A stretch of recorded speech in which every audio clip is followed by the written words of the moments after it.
창세기 18장 19절 한 절입니다. 제가 봉독하겠습니다. 내가 그로 그 자식과 권속에게 명하여 여호와의 도를 지켜 의와 공도를 행하게 하려고 그를 택하였나니 이는 나 여호와가 아브라함에게 대하여 말한 일을 이루려 함이니라. 아멘. 올 한해는 우리에게 주어진 도전의 과제가 있습니다. 여러분 어떠한 마음가짐으로 이 도전에 임하고 계십니까? 우리가 그동안 못했던 것을 우리 하는 도전도 있겠습니다. 그렇지만 우리가 언약 안에서 믿음으로 우리가 도전하는 부분에 대한 것들을 우리가 놓쳐서는 절대 안 되겠습니다. 그래서 우리가 언약을 붙잡는다는 게 도대체 뭘까? 우리가 말씀을 통해서 참 많이 듣게 되는데요.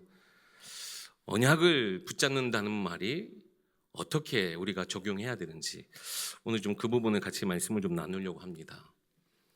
막연히 이렇게 붙잡을 수도 있을 거예요. 하나님이 복 주시겠지. 언약이 있어서 그 복을 내게 주시겠지. 혹 기도하면 잘 되겠지. 그게 언약을 붙잡는다는 의미 아닐까? 혹은 우리가 말씀을 잘 묵상하고 많이 읽고 우리가 그 말씀을 계속 우리가 생각하고 있으면 믿는 대로 되겠지. 물론 다 맞을 수 있겠습니다만 하나님의 말씀, 이 성경이 말씀하고 있는 그 언약은 단순히 우리를 잘 되게 하시겠다라고 하는 희망적 선언이 절대 아닙니다. 하나님이 이미 정하신 구속의 계획, 하나님을 떠난 인생들에게 하나님은 가장 필요한 것, 하나님도 가장 원하시는 것을 우리에게 약속하신 것입니다. 구원의 계획 속으로 우리를 끌어들이시는 전능자의 절대적 선언입니다. 그것이 하나님의 언약입니다. 오늘 저희가 한 절 19절의 말씀을 봤지만 사실 18장 전체를 좀 봐야 하는데요. 이 18장은 한 가정이 이 언약 안으로 점점 들어가게 되는 그 실제 과정을 보여주는 장면이 되기도 합니다. 아브라함이 이렇게 장막 앞에 문 앞에 앉아 있는데 맞은편에 세 사람이 서 있는 거예요. 그래서 아브라함이 어떤 마음인지는 우리가 좀 더 말씀을 통해서 봐야 되겠지만 얼른 가서 그들을 영접하여서 발 씻을 물을 대접하고 떡을 대접하여 그들의 마음을 시원케 하고 살찐 송아지를 잡아다가 그들에게 대접을 합니다. 근데 처음에는 이들이 누구인지 아브라함이 잘 몰랐던 것 같아요. 처음에는 좀 희미했어요. 그런 표현이죠. 긴가민가. 뭔가 좀 일반 사람들하고는 좀 다른 것 같은데 처음에는 희미했어요. 여러분 우리가 말씀 받을 때 그럴 때 있지 않습니까? 뭔가 은혜가 되는 것 같기도 한데 내 삶에 적용이 안 되는 부분도 있어요. 내게 힘이 되는 말씀이긴 한데 실제 내 삶과는 이 힘이 연결이 안 되는 것 같아요. 언약을 우리가 붙잡는다고 말하고 있는데 도대체 말씀이 내 삶과 연결점이 자꾸 없는 것 같은 그 희미함 속에 우리가 있기도 합니다. 그런데요, 이 세 사람과의 만남 속에 점점 대화가 깊어지면 깊어질수록, 즉 말씀이 그 가운데 확인되어질수록 아브라함은 그들이 누구인지 하나님이신 거죠. 천사를 대동한 하나님이셨어요.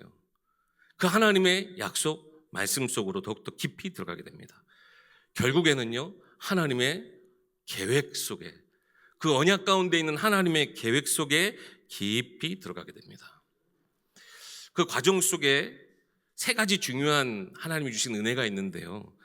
가장 먼저는 이 사건 자체가 하나님이 직접 아브라함에게 찾아오신 계시의 사건이라는 겁니다. 여러분 하나님의 말씀은 우리의 삶에 주시는 좋은 말이 아니에요.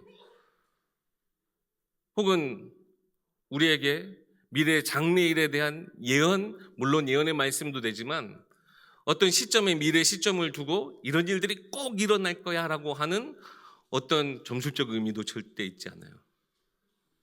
하나님은 계시, 모든 것을 아시는 처음과 나중 되시는 그 하나님이 우리 가운데 말씀으로 오신다는 것은 하나님 나라의 것을 이 땅에 사는 우리에게 나타내시기 위해서, 오늘 이 아브라함의 가정에 하나님은 계시의 사건으로 그 가정에 임하신 거예요. 또한 두 번째로 그가 누린 은혜가 무엇이냐? 아브라함은 이미 언약 관계 속에 있었기 때문에 하나님의 방식을 알아볼 수 있었어요. 세 번째는 그 대화 속에 성령께서 점진적으로 그를 깨닫게 하시고 확신까지 갖게 하셨어요. 이것은요, 전적인 하나님의 은혜예요. 여러분요, 이 세 가지는요, 근데 우리가 날마다 매주 예배하면서 우리에게 주어지는 기회와도 같습니다. 우리가 예배할 때마다 하나님 주시는 은혜와도 같아요. 우리는 하나님 말씀 앞에서요, 우리가 형식적으로 예배하고 종교적으로 우리가 내 삶에 복 받기 위해서 기복신앙적 우리가 그런 자세로 나오시진 않죠. 그러나 우리가 알게 모르게 무감각해지고 무뎌져서 예배하는 경우들이 있습니다. 반드시 알아야 될 게 뭐라는 거예요? 하나님은 오늘 하나님 그냥 우리와 대충 만나고 가시려고 이 자리에 예배에 오신 것이 아니에요. 이 예배에 정확하게 하면 여러분을 초대하신 것이 아니에요. 하나님의 말씀을 계시하기 위하여 우리를 이 자리에 부르셨어요. 뿐만 아니라 하나님과 언약 관계에 있는 우리에게 이 말씀 속에서 하나님을 알아갈 수 있는 지혜를 우리 가운데 주셨고, 성령을 우리 가운데 두셔서 우리의 연약함과 부족한 모든 것들을 계속해서 채워나가서 어디까지요? 주일날만 우리가 이렇게 하나님과 관계하고 예배하는 것이 아니라 우리의 삶까지도 뻗어나갈 수 있도록, 이건 우리에게 매주, 사실은 매일 우리에게 주시는 하나님의 은혜입니다. 이 과정을 통해 우리가 언약을 붙든다, 이것이 좀 더 분명하게 보여지길 소망합니다. 먼저는 우리가 언약에 대해서 조금 간단히 살펴봐야 되겠는데요, 언약은 하나님의 계시로 먼저 시작이 됩니다. 오늘 18장 1절 말씀에 보시면 여호와께서 나타나시니라. 하나님 항상 아브라함에게 나타나셨을 때, 하나님 아브라함에게 찾아나셨을 때 여호와께서 말씀하시니, 여호와께서 그에게 나타나사라고 항상 누가 먼저요? 하나님이 그에게 찾아오심을 항상 성경은 나타내요. 이 한 구절이 사실은 모든 것의 시작입니다. 언약은 사람이 만들어내는 것이 아니에요. 사람이 할 수 있는 것은 약속이라고 하죠. 근데 언약은 이 모든 것을 뛰어넘는 거예요. 특히 이 언약의 절대성을 사람은 절대 보장할 수 없어요. 제가 아무리 장담하고, 제가 아무리 확신에 차고, 제가 아무리 정말 능력으로 충만하고 모든 지식에 충만해도요, 당장 내일을 위해서 저는 약속할 수가 없어요. 왜요? 우리는 단 1분 뒤일도 5분 뒤일도 우리는 알지 못하기 때문에. 우리가 무엇을 장담할 수 있습니까? 그렇기 때문에 우리는 언약 체결에 단 1%도 0.001%도 이 언약에 우리의 자랑, 우리의 의를 나타낼 수가 없어요. 전적인 하나님의 것입니다. 하나님이 먼저 이 언약으로 우리에게 찾아오셨어요. 요한복음 15장 16절 말씀이죠. 너희가 나를 택한 것이 아니요 내가 너희를 택하여 세웠나니. 이것이 하나님의 언약의 일방적이지만 가장 은혜된 부분들을 우리 가운데 선포하고 있는 겁니다. 근데 여러분, 아브라함의 지금 상황은 어땠어요? 나이가 너무 많이 들었어요. 육체적으로는 많은 것들이 불가능해졌어요. 특히 그 약속의 내용인 아내 사라가 잉태하여 자식을 낳는 거 절대 불가능한 일이었어요. 그리고요, 약속을 받은 지 이미 25년이나 지났어요. 여러분 어떠세요? 25년 신앙생활 하신 분들 계신가 모르겠는데요, 많이 계실 것 같아요. 근데 25년 동안 사실은 내가 도대체 나는 이 긴 신앙생활 동안 내가 이룬 게 뭐고, 내가 얻은 게 뭐고, 하나님 내게 주신 축복이 뭐지? 혹 그렇게 생각하시는 분들이 계실 수도 있겠어요. 아브라함이 지금 그런 상태 속에 있었다는 거예요. 약속은 받았는데 뭔가 되어지는 것이 아무것도 없어 보이는 거예요. 인간적으로 보면 이 가정은 완전히 끝난 거예요.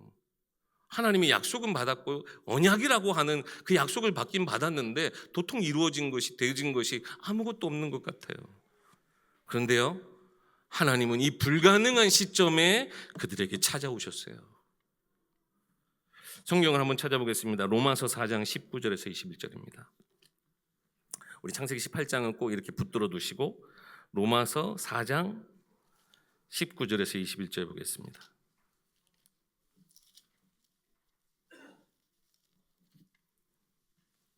로마서 4장 19절에서 21절. 우리 좀 졸린 시간이시기도 하시니까 좀 찾아보면서 잠도 좀 깨겠습니다. 로마서 4장 19절에서 21절인데요. 네, 다 찾으셨으면 우리 함께 봉독하겠습니다. 그가 백세나 되어 자기 몸이 죽은 것 같고 사라의 태가 죽은 것 같음을 알고도 믿음이 약하여지지 아니하고 믿음이 없어 하나님의 약속을 의심하지 않고 믿음으로 견고해져서 하나님께 영광을 돌리며 약속하신 그것을 또한 능히 이루실 줄을 확신하였으니. 자기 몸도 다 죽은 것 같고 아내 사례도 모든 것이 끝난 것 같고 우리 집은 완전히 끝났구나. 그런데요, 그럼에도 불구하고 어땠대요? 의심하지 않고 오히려 확신했대요. 이때 찾아오신 이 하나님의 말씀, 그 약속을 굳게 붙잡는 사건이 되어졌다라는 거예요. 언약은 인간의 조건 위에 성취되어지는 것이 아닙니다. 하나님의 작정, 하나님의 능력 안에서 성취되어집니다. 그래서 하나님의 이 가정 방문은 단순히 위로하려 오신 것이 아니에요. 25년 동안 힘들었지, 힘내라 박수치면서 응원하러 오신 게 아니에요. 약속을 실제로 이루기 위한 방문이었어요. 찾아오심이었어요. 우리가 말씀을 받을 때 여러분 그냥 단순히 감동으로만 받지 않아야 될 이유입니다. 하나님의 계획이 현실 속으로 들어오는 시간이에요. 언제가요? 예배하는 시간이. 언약 가운데서 우리가 말씀을 받는 시간은 우리의 현실에 하나님의 언약의 말씀, 그 약속의 말씀을 우리가 굳게 믿는 거예요. 아브라함처럼 모든 것이 끝난 상황인 것 같아도 이 상황이 아니라 내게 말씀하신 그 하나님을 신뢰함으로. 여러분 반드시 기억하십시오. 하나님이 여러분의 삶에 개입하실 때가 있어요. 그것은 단순히 여러분을 격려하기 위함이 아닌 줄 꼭 아시고 언약을 움직이는 시간이다. 하나님 내 삶에 뭔가 때로는 문제로도 역사하실 수도 있죠. 기억하세요. 하나님은 언약을 이루시려 하시는구나. 여러분 절대 의심하지 않길 바랍니다. 이 언약 앞에 언약의 사람의 태도를 한번 봐야 합니다. 우리 아브라함은 순종의 태도를 보여요. 아까 말씀드렸다시피 18장 초반에 등장한 세 사람의 형상으로 오게 되는데 하나님인 줄 알았을까요? 저는 제가 봐도 좀 아닌 것 같아요. 진짜 반신반의했던 것 같아요. 세 사람으로 처음 성경에도 기록이 되어 있어요. 마치 오늘날 우리 성도들이 언약에 희미한 경우들이 참 많죠. 아브라함과 사라가 그 언약이 희미해졌던 것처럼 사실 이 시대가 그러한 시대이기도 합니다. 근데 그 반응은 좀 달랐어요. 물론요, 그 당시에도 손님을 이렇게 대접하는 그런 예가 있었기 때문에, 그런 나름의 그 문화가 있었기 때문에 극진히 대접한 건 맞지만, 성경은 아까 말씀드렸다시피 이 아브라함의 행동을 그냥 그 당시의 풍습으로만 여기지 않고 말씀 앞에 태도로 해석을 해요. 달려가요. 그리고 엎드려요. 그리고 극진히 섬겨요. 왜 이런 반응을 보일까요? 사실상 시간이 많이 지났고 내가 할 수 있는 것이 없고 그랬지만 아브라함은 하나님의 언약의 말씀을 체험한 사람이에요. 이미 언약 관계 속에 있었어요. 25년 전에 그에게 말씀으로 찾아오셨던 본토 친척 아비 집을 떠나라, 그리고 내가 지시할 땅으로 가라 하셨을 때, 그때 아브라함이 진짜 어떤 믿음이 그 가운데 있었는지 모르겠지만요, 그때 그 아브라함에게 허락하셨던 그 믿음의 역사가 그로 하여금 다시 이 절망의 모든 것이 끝났다라고 하는 그 순간에도 다시 한번 발동이 돼요. 바로 앞장에도 사실은 나옵니다. 17장에도 하갈을 통해 이스마엘을 낳은 상황이었어요. 하나님이 약속하실 때, 앞에 있으니까 한번 볼까요? 17장 17절 한번 보세요. 아브라함도요 웃었어요. 창세기 17장 17절 보면 아브라함이 엎드려 웃으며 마음속으로 이르되 백세된 사람이 어찌 자식을 낳을까? 사라는 90세니 어찌 출산하리요? 하고 아브라함이 하나님께 아뢰되 이스마엘이나 하나님 앞에 살기를 원하니이다. 하나님 그럼 약속하신 것은 사라였는데 차라리 이스마엘이나 표현도 좀 그렇죠? 내가 우리 여종을 통해서 낳은 저 이스마엘이나 좀 하나님 앞에 살게 해주시면 될 것 같습니다. 모든 것을 다 포기한 것 같은 마음이었어요. 그럼에도 불구하고요, 이 순간이 그에게는 어떻게 바뀌어졌는지 우리는 좀 더 봐야 됩니다. 근데 결국엔요, 그가 처음에는 반신반의하면서 말씀을 대하고 했던, 손님을 대하고자 했던, 하나님을 대하고자 했던 그 태도가 결국 그로 이렇게 하나님의 말씀을 비웃었던 그가 확신하며 하나님의 약속을 굳게 붙잡은 언약 속으로 들어가게 된 그 사건을 다시 한번 좀 체험하게 되는데요, 우리 강단 말씀에서도 자주 말씀하시죠. 간절함, 사모함, 청종함. 여러분, 이것은요 그냥 목사님이 주시는 주제 표어, 그냥 우리가 늘 이렇게 그냥 듣는 말로 여러분 여기지 마시고, 주님 당신 말씀이 없이는 난 살 수가 없습니다.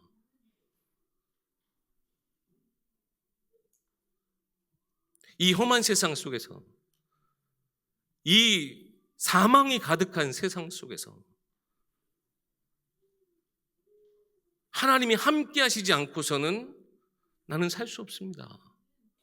그 고백이 나와야 돼요. 사모함이, 간절함이 우리의 고백 속에서 나와야 해요.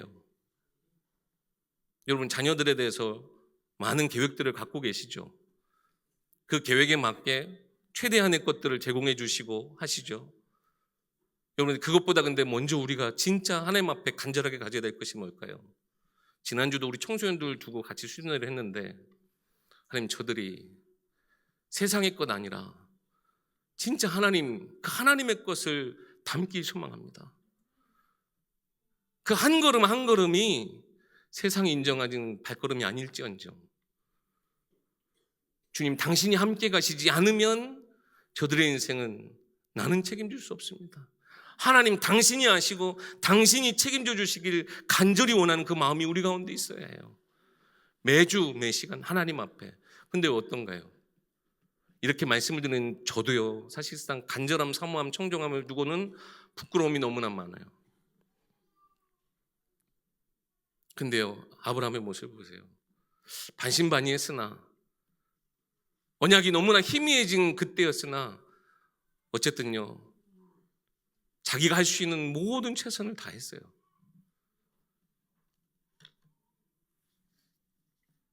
이 언약을 붙드는 사람들의 특징이 있어요.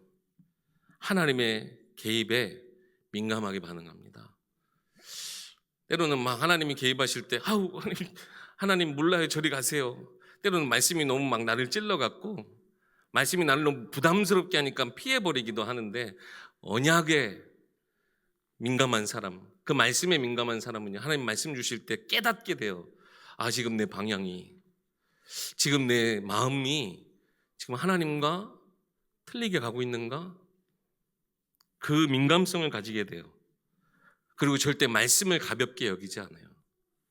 또 하나님이 일하시는 순간을 절대 놓치지 않아요. 이것이 성경 안에 언약에 민감한 사람들의 특징들이에요. 저는 우리 예일교회 성도님들이 이러한 영적 감각들을 회복하시기 소망합니다. 우리의 삶을 살아가면서요, 올 한 해 주신 말씀이 언약 속에서 믿음으로 도전하라지. 근데 내 삶에, 지금 내 나이에, 내 수준에, 지금 내 이 형편에 뭔 도전이야 라고 하시는 분들도 계실 것이고, 처음에는 말씀이 너무 은혜돼서, 말씀이 너무 힘이 돼서 도전해야지 했다가도 지금 벌써 한 달도 안 됐는데 벌써 칙 하고 식으신 분들도 계실 수도 있겠습니다. 근데요, 여러분, 영적인 감각들을, 우리의 영적인 민감성을 절대 떨어뜨리면 안 돼요. 사단이 문 앞에서 기다리고 있어요. 우리를 어떻게든 흔들라고, 특히 우리의 후대들을 우리의 가정 현장에서 무너뜨리려고 사단이 눈을 뜨고 우리 문 앞에서 기다리고 있어요. 내 가정을 흔들면 모든 것이 무너지는 걸 알기 때문에, 믿는 우리를 무너뜨리면 이 시대가 소망이 없는 것을 알기 때문에 흑암 마귀 권세가 마치 가는 곳마다 우리를 삼킬 것처럼 도사리고 있어요.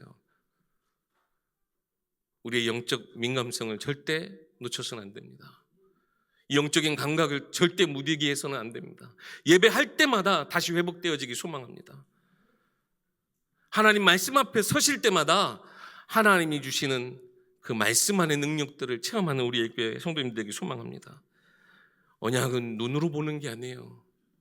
내 주변의 상황들을 보고 언약의 과정을 볼 수 있는 것이 절대 아니에요.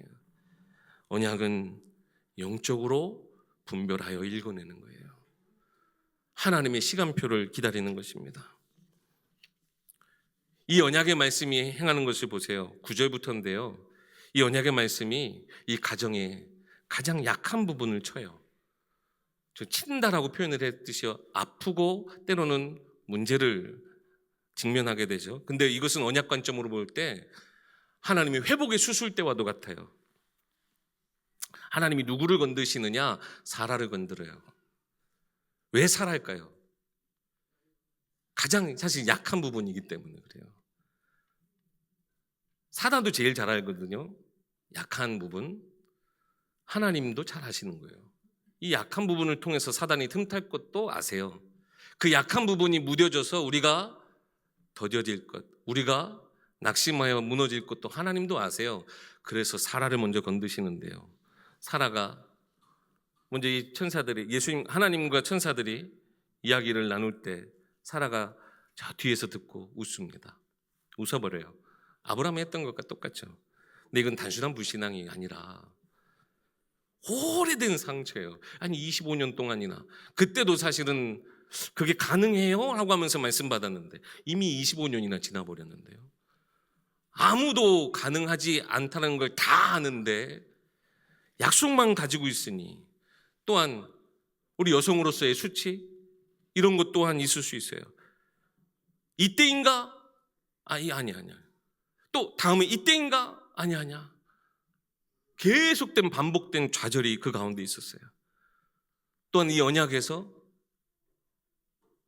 내가 멀어졌다라고 하는 그러한 마음의 상태, 내면의 절망, 그것이 깊이 있었던 거죠.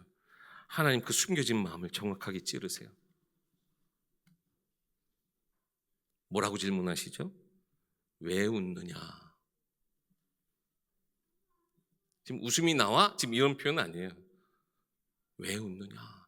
책망하시는 게 아니에요. 언약에서부터 너무 멀어진 게 보이시거든요. 이리 와. 내게로 와. 내 앞에서 하나님 말씀하시는 거예요. 하나님이 그녀를 이끄시는 하나님의 능력의 손길이에요. 언약을 이루시기 위해서 하나님은 때로는 이렇게 우리의 가장 약한 부분을 건드리시기도 하세요. 왜냐? 언약은 인간의 힘, 인간의 수준, 인간의 약함 때문에도 침범당하지 않기 때문에, 오직 하나님의 능력으로 이루어지기 때문에 그렇습니다. 오히려 그 하나님의 능력을 나타내기 위해서 우리의 약함도 온전케 회복하시는 거예요. 하나님의 말씀을 선포합니다. 14절 말씀에 여호와께 능하지 못한 일이 과연 있겠느냐? 하나님 말씀하세요. 너무나 우리는 잘 아는 부분이죠. 여호와께 능하지 못한 일이 있겠냐? 압니다. 아는데 내겐 되어지는 것이 없는 것 같은데요. 또 다시 말씀하세요. 여호와께 능하지 못한 것이 있겠느냐? 우리가 언약을 붙드는 믿음은 내 주변의 환경을 기준으로 해서 믿는 믿음이 아니에요. 하나님의 전능, 하나님의 능력을 기준으로 사는 것이 언약 안의 삶이에요. 결국 어떻게 됐죠? 사라는 그 자리에서 불가능한 여인에서 열국의 어미가 됐어요. 언약의 어머니로 다시 불려지게 돼요. 언약은 우리의 오히려 현실을 바꾸기 위해서 우리의 정체성, 내가 누구인지를 먼저 바꾸고 깨닫게 하십니다. 이 모든 과정에 성령께서 지금도 아브라함에게 그 사라에게 역사하셨던 것처럼 지금도 우리 가운데 역사하십니다. 처음에 몰랐던 아브라함의 그 상태가 말씀이 계속 되어질수록 점점 깨닫게 됩니다. 시간이 물론 25년이나 지났지만 반복된 하나님의 찾아오심, 하나님의 방문에 아브라함의 마음에 그리고 믿음의 눈이 열려지기 시작해요. 처음에는 새 사람인 줄 알았더니 그냥 사람인 줄 알았던데 우리의 내 가정의 약한 부분을 아시네. 어떻게 보면 숨겨진 거였는데 그걸 아시니 알게 된 거예요. 하나님이시구나. 그리고 정확하게 그 17장에 얘기했던 것처럼 내년 이맘때쯤 때도 딱 정확하게 얘기를 하세요. 이거 누구만 가능한 거예요? 하나님만 가능하신 거예요. 창조주만 가능하신 거예요.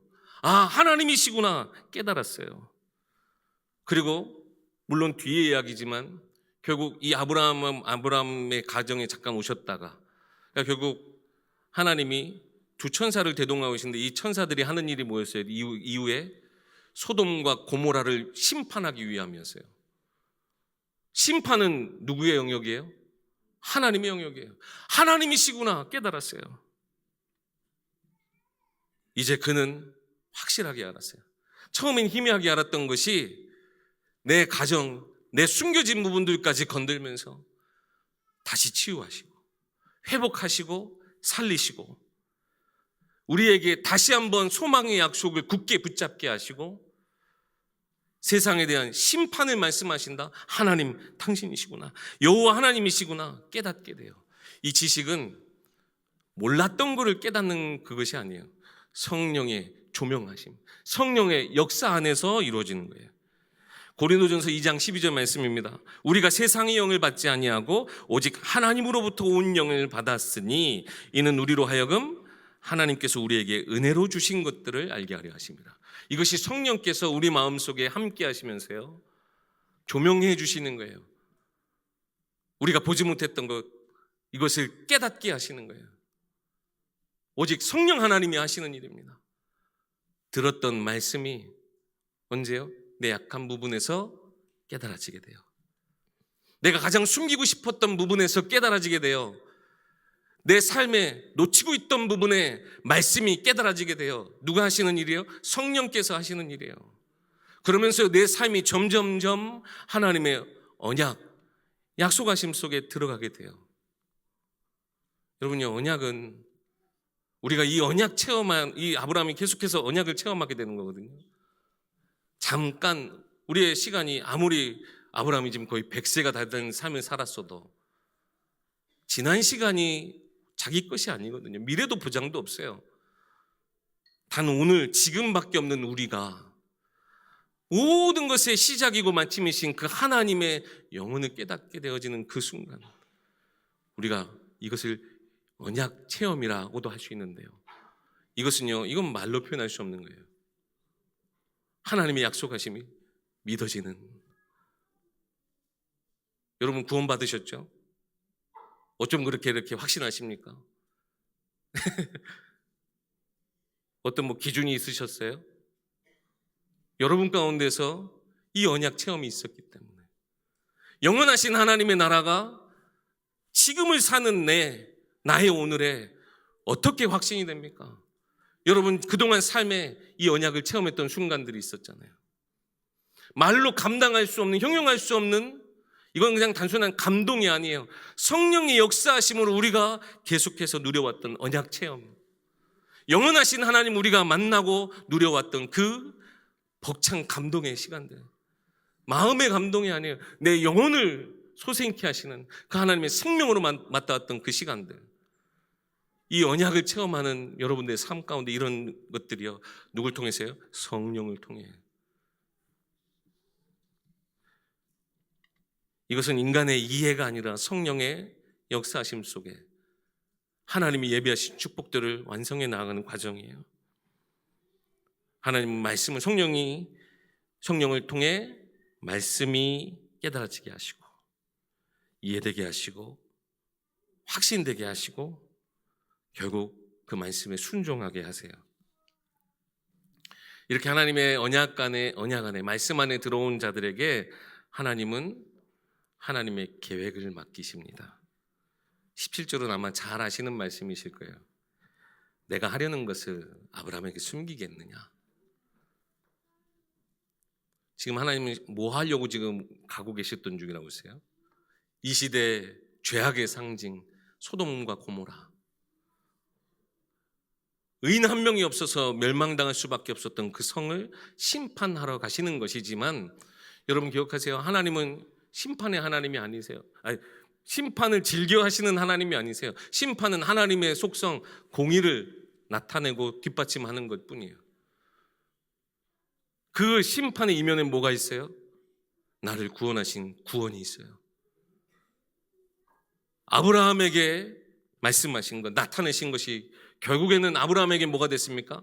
만국에 선포되어질 하나님의 나라, 그 모든 축복이 나로 말미암게 되는구나, 이것을 아브라함으로 먼저 깨닫게 하시고 그 심판의 발걸음으로 옮기세요.